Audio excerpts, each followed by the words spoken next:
दोस्तों, एक नगर में एक बौद्ध भिक्षु रहा करते थे। वे बहुत ही शांत स्वभाव के थे और लोगों को उपदेश दिया करते थे और उपदेश देकर अपने शब्दों से लोगों का जीवन बदल दिया करते थे। एक बार की बात है, वह भिक्षु एक नगर में लोगों को उपदेश दे रहे थे। वे कह रहे थे कि शब्दों में बड़ी जान होती है, इसलिए मनुष्य को अपने एक एक शब्द का मूल्य समझना चाहिए। केवल हमारे शब्दों से ही हमारा जीवन बदल सकता है। इस तरह कुछ समय के बाद उनके उपदेश पूर्ण हुए। उपदेश पूर्ण होने के बाद जब वह वहां से जाने लगे तो एक व्यक्ति उनके पास आया और बौद्ध भिक्षु से कहता है कि आपने कहा कि शब्दों में बड़ी जान होती है, परंतु मैं इस बात को मानने को स्वीकार नहीं हूँ, क्योंकि ऐसा कुछ नहीं होता। तभी बौद्ध भिक्षु कहते हैं कि क्या समस्या है तुम्हें? क्या तुम हमारे उपदेश से संतुष्ट नहीं हुए? तब वह व्यक्ति कहता है कि मैं इन बातों का बिल्कुल भी विश्वास नहीं करता। तो वह भिक्षु कहते हैं कि आखिर तुम्हारी समस्या क्या है? उस समस्या का निवारण किया जाएगा, अपनी समस्या बताओ। तभी वह व्यक्ति कुछ सोचता है और फिर बौद्ध भिक्षु से कहता है कि मेरा एक छोटा भाई है। छोटा भाई है जो दिन भर यूं ही पड़ा रहता है, कुछ भी नहीं करता, आलसियों की तरह पड़ा रहता है। उसका कुछ करने में मन ही नहीं लगता है। मैं उसके इस स्वभाव से बहुत ही दुखी हूँ और वह स्वयं भी उसके खुद के स्वभाव से बहुत ही परेशान रहता है, क्योंकि उसके स्वयं के ही बस में नहीं है कि वह अपनी इस आदत को छोड़ सके।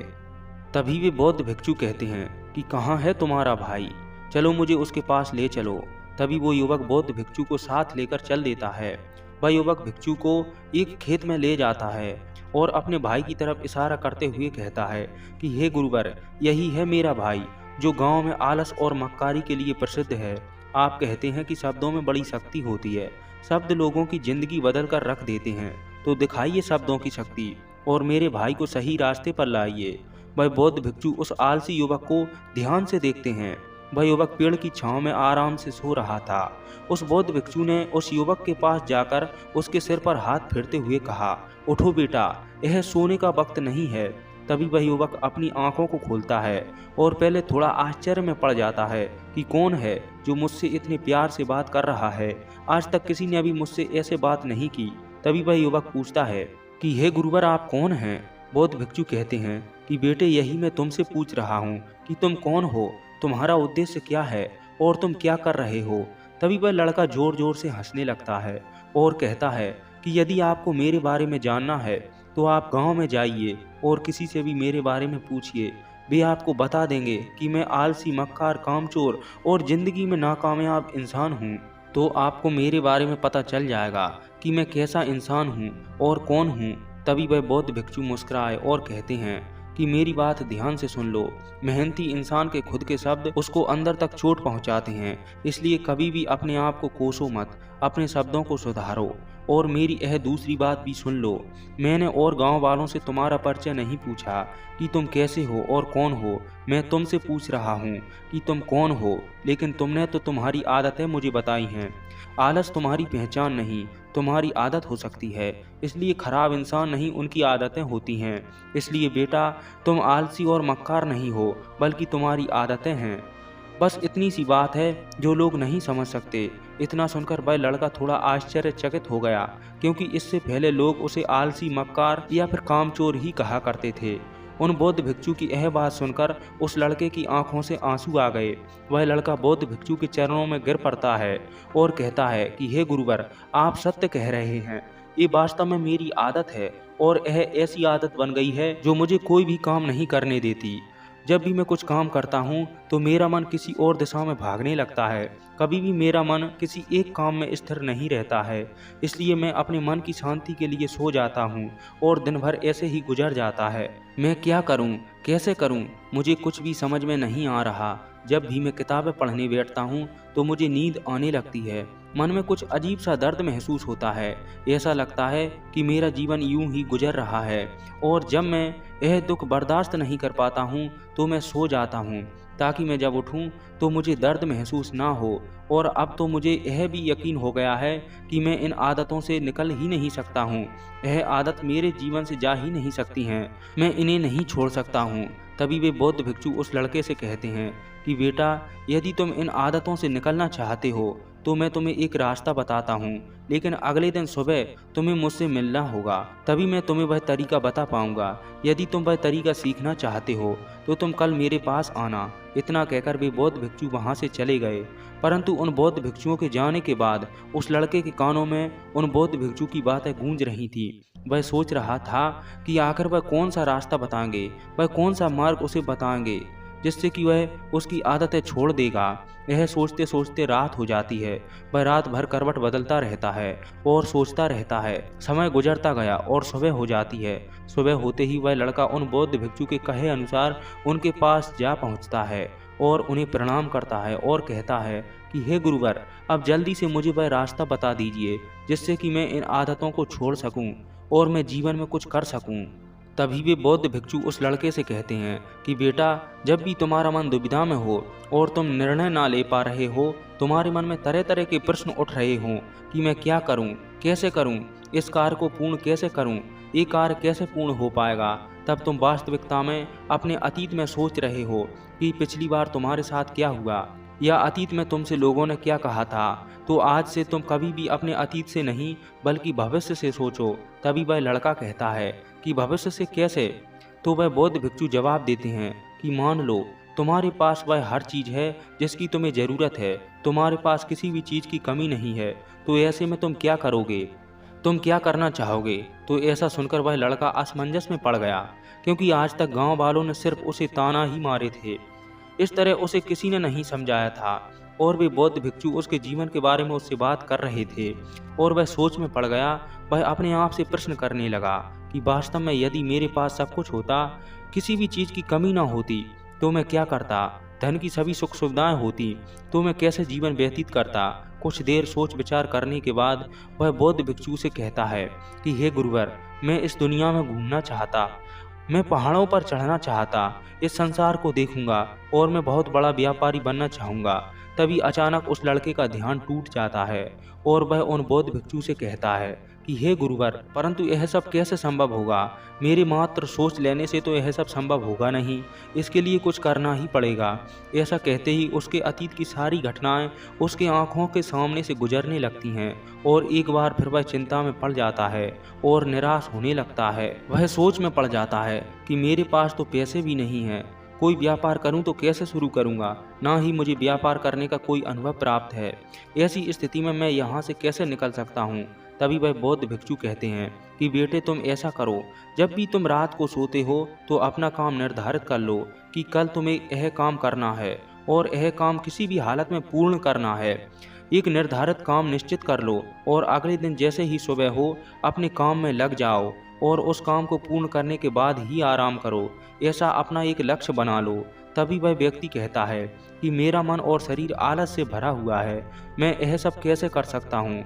यदि करने की कोशिश भी करूं तो मुझे अनेक चिंताएं लग जाती हैं कि आखिर मैं ये काम कैसे कर पाऊंगा, या फिर ये काम संभव ही नहीं है, मेरे संभव ही नहीं है, ये काम मैं कर ही नहीं पाऊंगा, जिससे मुझे नींद आने लगती है और मैं सो जाता हूँ। तभी बौद्ध भिक्षु कहते हैं कि बेटे, तुम्हारे मन में यही डर बैठा हुआ है कि यह काम कैसे होगा, यह मैं कर ही नहीं सकता हूँ। यही डर तुम्हें अगला कदम बढ़ाने से रोकता है। यदि वास्तविकता में देखा जाए तो किसी को भी यह पता नहीं होता कि वह अपने काम में सफल होगा, किंतु एक सफल व्यक्ति अपने आप पर पूर्ण विश्वास करके लक्ष्य हासिल कर ही लेता है। तो वह व्यक्ति कहता है कि हे गुरुवर, यदि ऐसा है तो मेरा मन किसी भी कार्य में लक्ष्य पूर्वक क्यों नहीं लगता? तभी वह बौद्ध भिक्षु कहते हैं कि बेटे, तुम अपने मन में इस बात को बैठाए हुए हो कि तुम यह काम कर ही नहीं सकते, कि मैं सिर्फ इतना ही कर सकता हूँ, इससे आगे करना मेरे बस में ही नहीं है। तुम्हारा अपने स्वयं के मन में इसी बात को मानना कामयाब ना होने का कारण है। बौद्ध भिक्षु आगे कहते हैं कि यदि तुम कामयाब होना चाहते हो और एक सफल व्यक्ति बनना चाहते हो तो तुम शब्दों की ताकत को समझो। तुम अपने आप को अतीत के बारे में मत बताओ। तुम अपने मन को इस बात का विश्वास मत होने दो कि तुम कमज़ोर इंसान हो, कि तुम कुछ नहीं कर सकते हो, कि तुम अतीत में आलसी थे और आलसी ही रहोगे, बल्कि अपने आप को ऐसा कहो कि मैं एक विश्वासपूर्ण व्यक्ति हूँ जो किसी भी काम को एक बार ठान लेता हूँ, उसे करके ही दम लेता हूँ। अपने आप से यह शब्द कहो कि मैं कुछ भी कर सकता हूँ। मैं कुछ भी करने की अपने मन में ठान लूँ तो उसे करके ही दम लेता हूँ। इस दुनिया में असंभव कुछ भी नहीं होता है। यदि मैं अपनी जिद पर आ जाऊं तो किसी भी असंभव कार्य को संभव बना देता हूँ। ऐसा तुम अपने आप से बार बार कहो। ऐसा समझने से तुम्हारा मन स्वयं पर विश्वास करेगा। यदि तुम अतीत के बारे में सोचोगे, अपने बुरे वक्त के बारे में सोचोगे, तो तुम दुर्बल बनते जाओगे और तुम कुछ भी नहीं कर पाओगे। यदि तुम वास्तव में अतीत में कुछ भी नहीं कर पाए, तब भी यही सोचो कि तुम जो भी सोच लेते हो उसे अवश्य करते हो। ऐसा सोचने से तुम्हारा आत्मविश्वास जागृत होगा और आत्मविश्वास से तुम किसी भी कार्य में सफलता हासिल कर सकोगे। अपने मन को कभी भी इस बात को मत मानने दो कि तुम आलसी हो, तुम कमजोर हो, तुम किसी भी कार्य करने में आलस दिखाते हो, बल्कि अपने आप को इस बात पर भरोसा दिलाओ कि तुम कुछ भी हासिल कर सकते हो। एक बार सोच लेते हो, उस काम को अवश्य पूर्ण करते हो। ऐसा सुनकर वह व्यक्ति बौद्ध भिक्षु से कहता है कि मैं इन सभी बातों का ध्यान रखूंगा और ऐसा ही करूंगा। तभी वह बौद्ध भिक्षु उस लड़के से कहते हैं कि बेटा, अभी तो मैं इस गांव से जा रहा हूं, कुछ दिन बाद मैं तुमसे आकर मिलूंगा। ऐसा कहकर वह भिक्षु वहां से चले जाते हैं और वह लड़का भी अपने गांव अपने घर लौट जाता है। लेकिन अब वह सोच रहा था कि जब मेरे पास पैसा होगा, मैं बड़ा आदमी बनूंगा, तो मेरी जिंदगी कैसी होगी। ये सब सोचकर वह अपना एक दिन का काम एक कागज पर लिखकर सो जाता है। जैसे ही अगले दिन सुबह होती है, फिर उसके मन में आलस आता है, परंतु वह उन भिक्षु की बात को ध्यान में रखते हुए अपने कागज को पढ़ता है, जिसमें उसने लिखा था कि कल मुझे बाजार जाना है और देखना है कि लोग व्यापार करने के लिए क्या क्या चीज़ खरीद लाते हैं। मुझे अलग अलग दुकान पर बैठना है और इस बात की परख करनी है। जैसा उसने कागज पर लिखा था, वह सब काम उसने पूर्ण करने के लिए आगे की ओर कदम बढ़ाया। वह अलग अलग दुकानों पर बैठता है, परंतु उसे कुछ समझ में नहीं आ रहा था, क्योंकि लोग अपना अलग अलग तरह का व्यापार कर रहे थे, अलग अलग चीजें बेच रहे थे। किसी ने उसकी मदद नहीं की।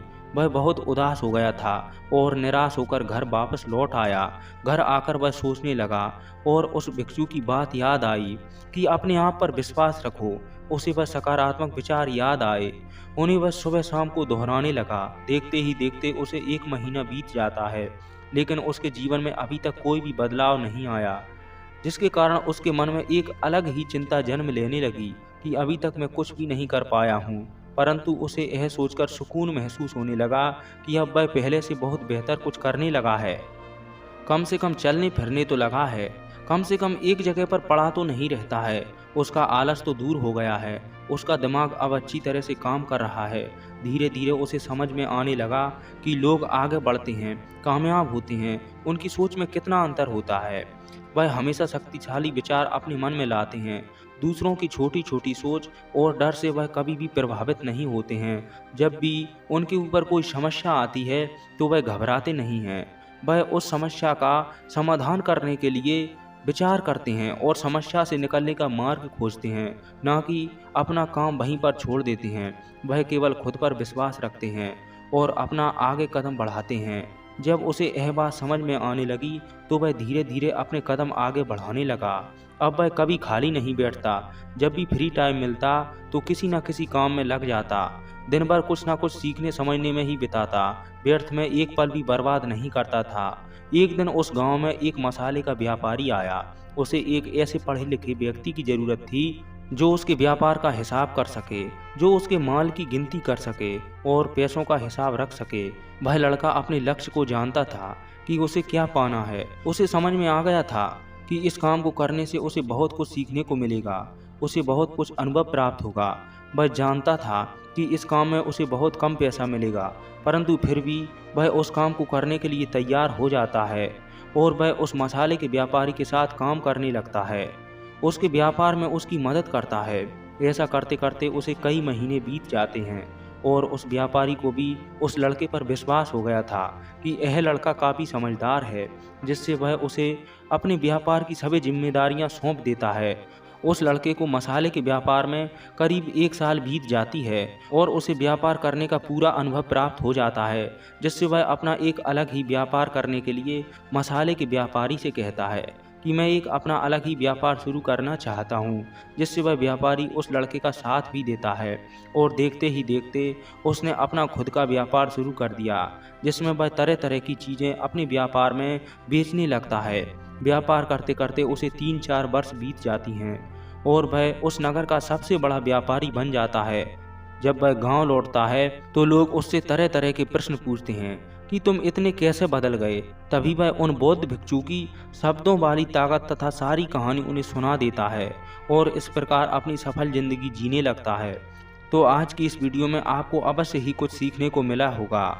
मिलते हैं अगली वीडियो में एक नई जानकारी के साथ, एक नई जानकारी और ज्ञानवर्धक कहानी के साथ। जय भारत भूमि।